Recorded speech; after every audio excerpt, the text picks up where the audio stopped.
अगर आप रोज कुछ नया जानना चाहते हैं तो अभी सब्सक्राइब करें अपने इस YouTube चैनल मास्टरमाइंड नारायण को। दोस्तों, इस दुनिया में दो किस्म के लोग मौजूद हैं। पहले वो जो कि आस्तिक होते हैं, अर्थात ईश्वर की सत्ता पर विश्वास करते हैं। ऐसे लोग भाग्य पर भी विश्वास करते हैं। लेकिन कुछ लोग ऐसे होते हैं जो कि नास्तिक होते हैं, अर्थात वो ईश्वर पर विश्वास नहीं करते हैं। ऐसे लोग भाग्य पर भी विश्वास नहीं करते हैं। दोस्तों, यदि देखा जाए तो सब कुछ ईश्वर के द्वारा पहले से ही निर्धारित होता है। जब बच्चा धरती पर जन्म लेता है तो उसके जन्म से पूर्व ही उसके भाग्य का निर्धारण ईश्वर द्वारा कर दिया जाता है। ऐसे में कुछ लोग ये कहेंगे कि जब सब कुछ हमारे भाग्य में पहले से ही निर्धारित है तो हमें कर्म करने की क्या आवश्यकता है। तो दोस्तों, मैं आपको बता दूं कि कर्म करना बहुत जरूरी है, क्योंकि जो हम कर्म करते हैं इसी कर्म के आधार पर हमारा अगला जन्म निर्धारित होता है। आज हम इसी के बारे में आपको विस्तार से जानकारी देंगे। दोस्तों, आपने श्री कृष्ण धारावाहिक जरूर देखा होगा। कंस की मृत्यु की आकाशवाणी पहले ही हो चुकी थी, जिसमें कहा गया था कि देवकी के गर्भ से स्वयं भगवान जन्म लेंगे, जो कि देवकी का 8वां संतान होगा और उसी के हाथों कंस का वध होगा। भविष्यवाणी के अनुसार देवकी के गर्भ से श्री कृष्ण ने अवतार लिया था और इन्होंने नियति द्वारा निर्धारित समय पर कंस का वध भी किया और अपने माता पिता को कारागार से मुक्त भी करवाया।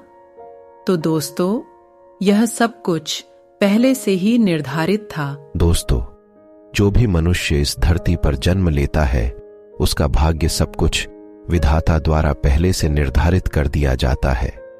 जैसे कि शिशु का जन्म कब, कहां तथा कैसे होगा, उसके जीवन में क्या क्या घटनाएं घटित होंगी, उसका विवाह कब, कहां तथा कैसे होगा और किससे होगा, बच्चा अपने जीवन में कितना कमाएगा और कितनी प्रॉपर्टी बनाएगा, बच्चे की मृत्यु कब, कहां तथा कैसे होगी, ये सब कुछ पहले से ही निर्धारित होता है। दोस्तों, एक बार जो विधाता ने लिख दिया वो चाहकर भी नहीं बदला जा सकता है। वो घटित होना ही होना है तथा इसे कोई नहीं रोक सकता है। दोस्तों, रामायण आपने देखा होगा। यह पहले से ही निश्चित था कि भगवान राम को 14 वर्ष का वनवास मिलेगा। इसका मुख्य कारण भगवान श्री राम के द्वारा रावण का वध होना निश्चित था। दोस्तों, एक बात का ध्यान रखिएगा कि आप अच्छे या बुरे जैसे भी कर्म करते हैं, इसी के आधार पर आपका अगला जन्म और भाग्य निर्धारित होता है। हमारे हिंदू धर्मशास्त्रों में कर्म को प्रधान कहा गया है, क्योंकि बिना कर्म के भाग्य कहां बनता है। मनुष्य जीवन का असली उद्देश्य उस परमपिता परमेश्वर को प्राप्त करना है। यदि आप उस परमेश्वर को प्राप्त कर लेते हैं तो आप 84 के चक्कर से मुक्त हो जाएंगे।